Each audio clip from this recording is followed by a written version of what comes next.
کا فکر نہ کرنا، رب کریم تجھے بہترین سرپرست عطا کرے گا۔ پتر پریشان نہ ہونا، اللہ تیری مدد کرے گا۔ صرف حوصلہ دیا، سر پہ دست شفقت پھیرا، بچہ چلا گیا تو حضور نے فرمایا ماں ادھر آؤ نا ذرا۔ یا رسول اللہ حکم ہو۔ فرمایا کس چیز نے تمہیں اٹھایا بچے کے سر پہ ہاتھ رکھنے کے لیے؟ اس نے تمہیں کہا؟ کس چیز نے تمہیں اٹھایا جو تم بچے تک پہنچ گئے؟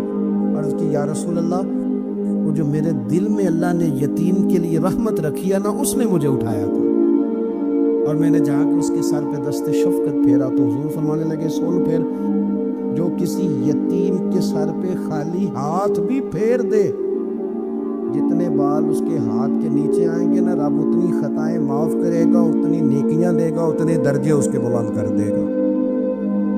خالی دست شفقت ہی پھیر دے، دینا دلانا تو بعد کی بات ہے، اس کا خیال رکھنا تو۔ یہ جو ہمارے مدارس ہیں نا، ان میں اکثر بچے غریب ہوتے ہیں، لیکن کچھ بچے تگڑے گھروں کے بھی ہوتے ہیں، مالدار گھروں کے بھی ہوتے ہیں۔ اس میں اگر کوئی ایسا بچہ آ بھی جاتا ہے نا جو یتیم ہے، کمزور ہے، تو وہ اپنے آپ کو محسوس نہیں کرتا کمزور، کیونکہ وہ یہ نہیں سمجھتا کہ میں یتیم خانے میں آیا ہوں۔ اس کے ذہن میں مائنڈ سیٹ یہ ہوتا ہے کہ میں مدرسے میں آیا ہوں اور میں پڑھنے کے لیے آیا ہوں۔ اور چونکہ وہ کچھ وزادار بچے، مالدار بچوں کے ساتھ وقت گزارتا ہے، اسی دسترخوان پہ بیٹھ کے کھاتا ہے، اسی کلاس میں سب کے ساتھ بیٹھ کے پڑھتا ہے، تو اس کی عزت نفس مجروح ہونے کی بجائے طاقت پکڑتی ہے۔ وہ برابری کی سطح پہ جب آتا ہے تو اسے محسوس ہوتا ہے کہ مجھے عزت دی جا رہی ہے۔ اس لیے مدارس اسلامیہ میری نظر سب سے مضبوط جگہ ہے جہاں مساکین کی، یتیموں کی، غریبوں کی صحیح معنوں میں کفالت بھی ہوتی ہے، تعلیم بھی ہوتی ہے، عزت بھی ہوتی ہے، تربیت بھی ہوتی ہے۔ میرے رسول کریم علیہ السلام بڑے انہماک کے ساتھ، بڑے توجہ کے ساتھ۔ اچھا ایک کام اور ہوتا ہے ہمارے ہاں، وہ کیا ہے؟ اگر کوئی یتیم مال چھوڑ گیا نا اس کا باپ، تو پھر تو بارے نہیں آ رہے ہیں اس کے، پھر تو اللہ خیر کرے کہ بہت سارے مل جائیں گے کفالت کرنے والے، بہت سارے ملیں گے دھیان رکھنے والے، بڑے سارے ملیں گے توجہ دینے والے۔ قرآن مجید نے فرما دیا ہے کہ جو یتیم کا مال کھاتا ہے وہ سمجھ لے کہ میں مال نہیں کھا رہا، میں آگ کھا رہا ہوں، آگ کھا رہا ہوں، آگ۔ سورہ نساء دیکھیے۔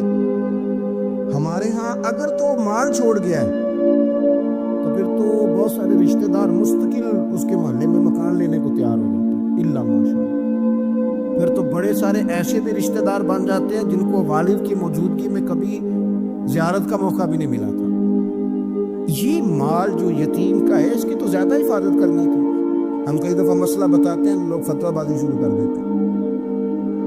مجھے بلایا گیا کہ ایک صاحب کا انتقال ہو گیا تو ان کا ختم شریف ہے، تو بچے ان کے نابالغ ہیں، تو میں نے کہا کہ آپ اس طرح کریں، ان کے مال میں سے زیادہ پیسے نہ صرف کریں۔